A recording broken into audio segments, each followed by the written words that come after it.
में देखा होगा कि जब मैच फिनिश होता है, पार्टी हो रही होती है, तो जितनी भी लड़कियां हैं वो सारी वियर करके आती है। So Baron Pierre de Coubertin. So hey guys, welcome back to Shalini academics. मेरा नाम शालिनी वर्मा है और आज मैं आप सभी के साथ डिस्कस करने जा रही हूँ क्लास 11th का चैप्टर नंबर 2, जिसका नाम है ओलंपिज्म वैल्यू एजुकेशन।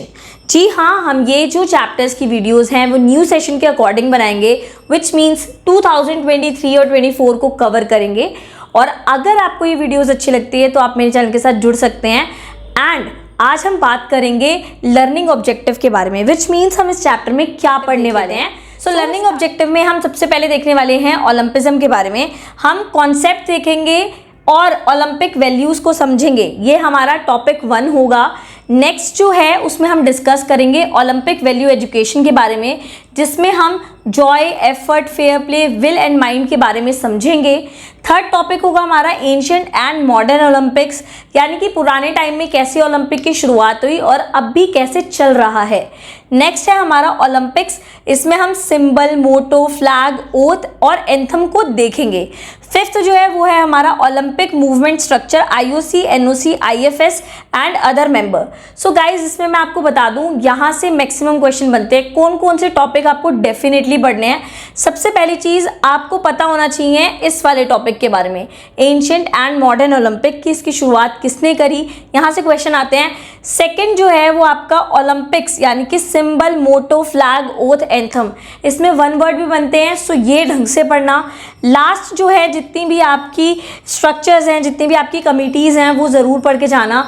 आईओसी, आईओए, ये सारी पूछी जाती हैं। सो हम स्टार्ट करते हैं आप टॉपिक नंबर 1 को, चलिए देख लेते हैं। सो हम स्टार्ट करते हैं। सबसे पहला टॉपिक है हमारा Olympism, concept and Olympic value, which means हम ओलंपिज्म यानी कि ओलंपिक वैल्यू एजुकेशन के बारे में पढ़ने वाले हैं।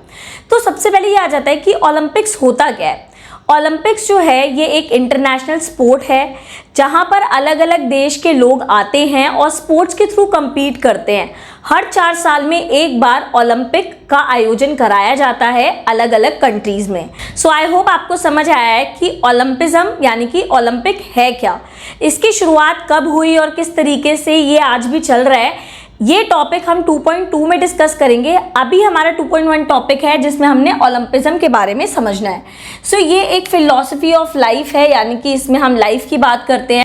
इसमें प्रमोट करा जाता है बहुत सारी चीज़ों को, friendship, respect and congenial environment, which means यहाँ पर भाईचारे को प्रमोट करा जाता है, यूनिटी को प्रमोट करा जाता है, पीसफुल को प्रमोट करा जाता है कि शांति के थ्रू अलग अलग देश के लोग आएँ, स्पोर्ट्स में पार्टिसिपेट करें, अपने अपनी कंट्रीज़ का कल्चर शेयर करें और लोगों की नॉलेज बढ़ाएं। एंड मोस्ट इंपॉर्टेंटली लड़ाई झगड़ा बिल्कुल भी ना हो, वर्ल्ड में पीस बना रहे।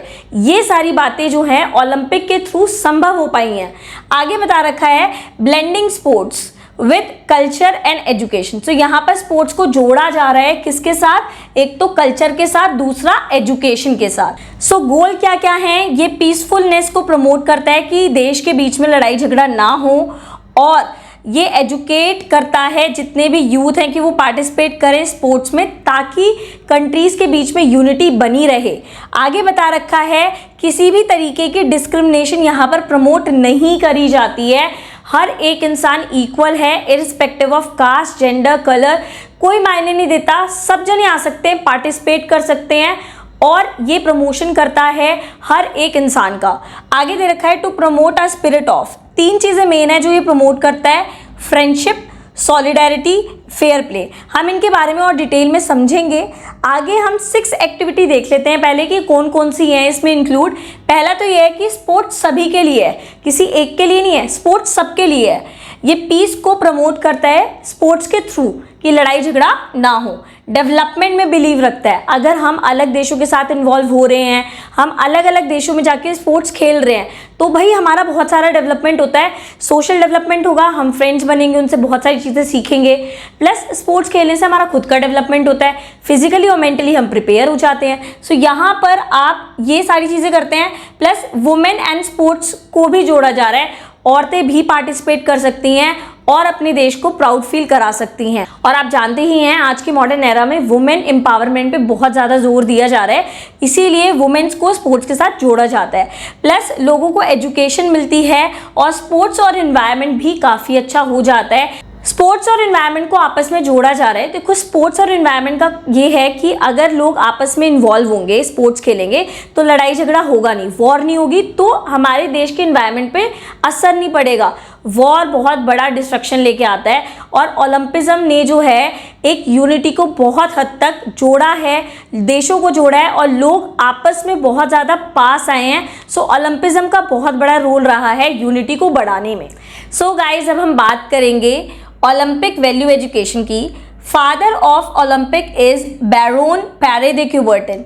जो ओलंपिक के फादर हैं वो हैं बैरोन पैरे दे क्यूबर्टन। इसका क्वेश्चन पूछा भी जाता है कि फादर ऑफ ओलंपिक किसको माना जाता है। सो वो हैं बैरोन पैरे दे क्यूबर्टन।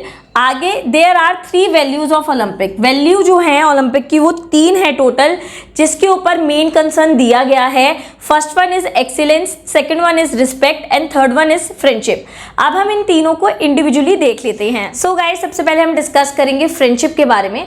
ओलंपिक्स में फ्रेंडशिप बहुत ज़्यादा डेवलप हो जाती है बिकॉज अलग अलग देश के पार्टिसिपेंट एक जगह आते हैं, इकट्ठे होते हैं, स्पोर्ट्स में पार्टिसिपेट करते हैं, तो वो फ्रेंड्स नॉर्मली बना लेते हैं। सो यहाँ पर यही दे रखा है कि develop friendship not only among the participant. सिर्फ फ्रेंडशिप जो है वो पार्टिसिपेंट्स के बीच में डेवलप नहीं होती है, बल्कि कि जितने भी नेशन हैं, जो कंट्रीज पार्टिसिपेट कर रही हैं, उनके बीच में भी भाईचारा और फ्रेंडशिप डेवलप हो जाती है। सो नेक्स्ट लिखा हुआ है फीलिंग ऑफ ब्रदरहुड। इसका मतलब ये है कि उनके बीच में भाईचारे की जो फीलिंग है वो डेवलप हो जाती है। नेक्स्ट बता रखा है रिस्पेक्ट। जब इतने सारे प्लेयर्स आपस में खेल रहे हैं तो डेफिनेटली एक प्लेयर दूसरे प्लेयर को खेलता देखता है तो उसके मन में ना रिस्पेक्ट होती है कि कितना बढ़िया प्रदर्शन कर रहा है। सो यहाँ पर ये चीज़ है कि the participant develop respect for each other. जितने भी पार्टिसिपेंट हैं वो एक दूसरे के प्रति रिस्पेक्ट को डेवलप करते हैं और उसी के साथ साथ शेयर करते हैं अपना फूड, अपना कल्चर और अपना अटायर।